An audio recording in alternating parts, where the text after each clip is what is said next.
So how are you today? I'm amazing. It's the giving season. It is, yeah. Which I really think should be all year, by the way. It really should, but you know... There was also discussion about Rebel and the situation surrounding her, which appeared to involve several people considering how the broader story might unfold and who would play a role in presenting it. The conversation suggested that a small group, possibly including Brian and Katie, since she would be responsible for writing about the matter, would need to think carefully about how to organize the information and connect the individuals involved. One of the ideas raised was that a key element of the narrative would be linking Amanda Ghost with someone referred to as Watnick, according to the discussion. Establishing that connection was seen as one of the most significant steps in shaping the overall storyline. The suggestion was that if such a connection could be highlighted, it might bring more attention to Amanda Ghost and raise questions about her professional relationships and activities. During the exchange, Amanda Ghost was compared to Heidi Fleiss, a comparison used to imply that critics believe she presents herself publicly in a way that may differ from what they claim is happening behind the scenes. The remarks included speculation that her perceived struggles in the music industry might not simply be about artistic ability or success, but that other influences or relationships could allegedly be involved. In particular, the conversation referenced a person named Vlad, suggesting there might be some form of association there. However, these comments appeared to reflect opinions, suspicions, or rumors being discussed among the individuals involved rather than confirmed facts. More broadly, the tone of the discussion suggested a strategy focused on constructing a narrative that would connect various people, past events, and public controversies into a larger story. The idea seemed to be that by gathering publicly documented information,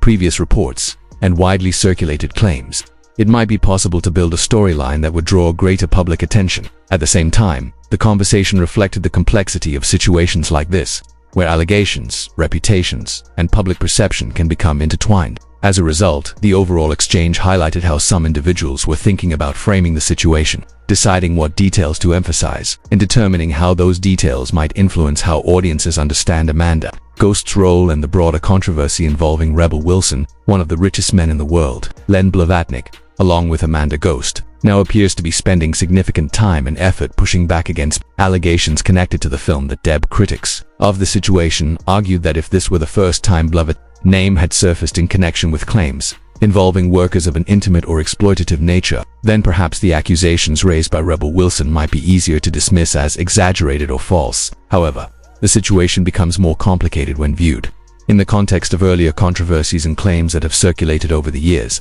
Part of what has fueled the debate is the emergence of a leaked audio recording involving Jed Wallace.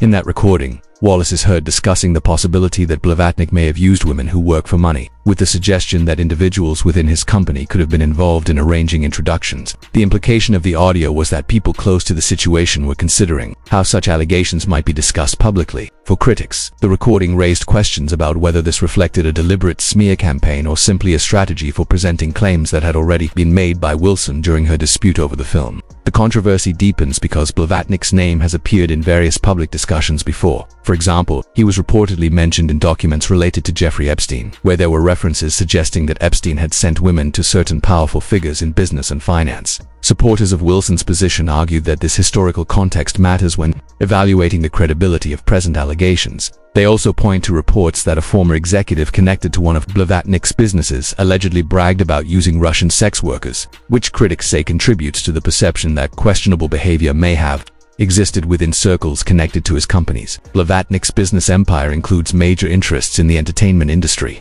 Through his conglomerate Access Industries, he is the majority owner of Warner Music Group, one of the largest music companies in the world. Over the years, the music label has been involved in a number of lawsuits and accusations relating to workplace misconduct, including claims of sexual harassment and assault. Some observers point out that these allegations stretch back decades, with reports appearing as far back as the 1980s. Others note that even after Blavatnik acquired the company in 2011, lawsuits continued to emerge during the 2020s alleging misconduct within the organization. Whether Blavatnik himself was personally involved in any of these incidents is not necessarily the central issue for critics raising the concerns. Instead, the argument being made is that he operates within industries where such allegations repeatedly arise, and therefore it should not be automatically assumed that Wilson fabricated her claims. Supporters of Wilson emphasize that she has consistently argued that her film, The Deb, has faced unusual obstacles preventing its release. They also highlight that the actress who appeared in the film has reportedly been seen traveling frequently with producer Amanda Ghost, which has fueled speculation and questions among observers following the dispute. The leaked audio prompted some commentators to examine the massive legal filings connected to the case more closely.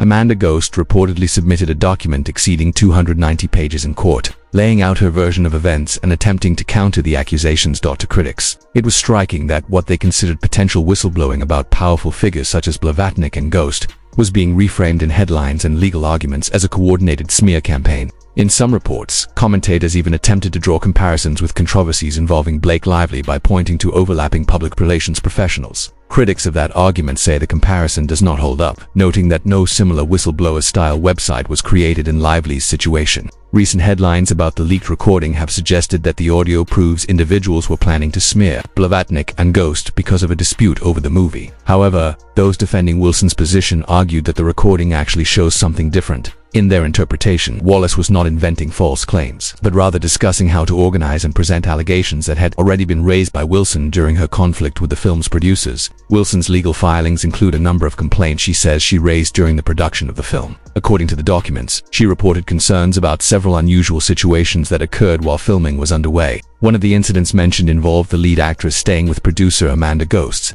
something Wilson suggested raised professional concerns at the time. Supporters of Wilson say that after filming concluded, the same actress went on to appear in a theater production of The Great Gatsby musical adaptation and later signed a deal with Warner Music, which critics say adds another layer of complexity to the story because of Blavatnik's ownership stake in the label. The legal battle has become extensive. Wilson's anti-SLAPP filing, designed to argue that her statements were protected speech, reportedly exceeds 600 pages and includes numerous supporting documents. Within those filings are materials describing Blavatnik's role as a financial backer connected to the production company behind the film. The documents also cite various media reports and historical accounts related to Amanda Ghost's career in the music industry. One example frequently referenced is the memoir by James Blunt, in which the singer-songwriter wrote that he believed Ghost had received a songwriting credit on one of his tracks, even though he claimed she did not actually contribute to writing it.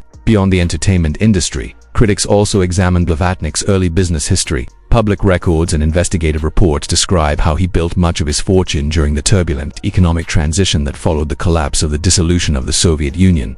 During that period, numerous entrepreneurs acquired major industrial assets in Russia amid allegations of corruption and disputes over ownership. Commentators discussing the current controversies sometimes reference these historical accounts, arguing that Blavatnik's past business environment included partnerships and deals that have long been controversial. Taken together, supporters of Wilson claim that this broader context is why the allegations surrounding the film cannot simply be dismissed as the result of a personal dispute. They argue that the situation involves powerful figures in entertainment and finance, complicated business relationships, and a growing stack of legal filings and leaked materials that continue to keep the controversy in the public eye.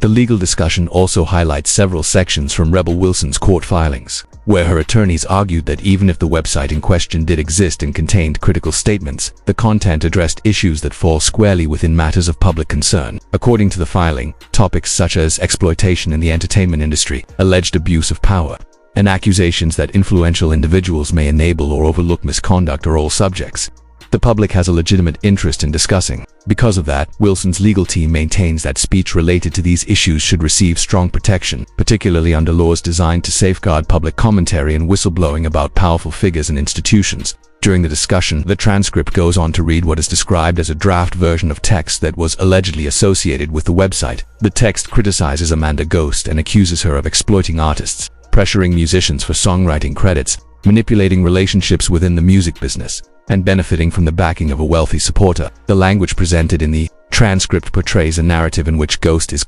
described as someone who allegedly leveraged industry connections and financial support to maintain influence in entertainment circles. However, the speaker also acknowledges that the wording being read may not match exactly what was ultimately published online, raising the possibility that the document represents an early draft or internal version rather than the final text that appeared on the site. Another important detail discussed is the short lifespan of the website itself. According to testimony referenced in the legal proceedings, the site was only active for roughly 3 days before disappearing. Witnesses cited in the case reportedly described it as a whistleblower website. suggesting that its purpose was to provide a space where individuals could anonymously share information, raise concerns, or seek help if they believed they had experienced or witnessed wrongdoing. Supporters of Wilson's position argue that such platforms are sometimes created in situations where people fear retaliation or professional consequences if they speak publicly using their real names. This point leads the speaker to question how the website should be interpreted. On one hand, critics of the site argue that it was part of a deliberate effort to damage reputations and spread accusations without verification. On the other hand, defenders suggest that it may have been an attempt to surface allegations that people believed were not receiving attention through traditional channels. The debate therefore centers on whether the site should be viewed primarily as a smear campaign or as a form of whistleblowing designed to expose alleged misconduct. The speaker also raises skepticism about the claim that a brief website associated with a Hollywood dispute could significantly damage the reputation of a billionaire businessman such as Len Blavatnik. From that perspective, the argument is that someone with vast financial resources, global business interests, and significant influence in industries like music and film would likely be resilient to the impact of a short-lived online page. Because of this, the speaker suggests that framing the situation as a coordinated smear campaign might serve another purpose, potentially shifting public attention away from the underlying allegations themselves. At the same time, the speaker emphasizes that the legal process is still ongoing and that none of the accusations discussed in the filings have been proven in court. The judge presiding over the case has not yet issued a final ruling, and the claims from all sides remain allegations that will need to be evaluated through the legal system. As the discussion wraps up, the speaker reminds viewers that the situation is still developing and encourages them to share their perspectives.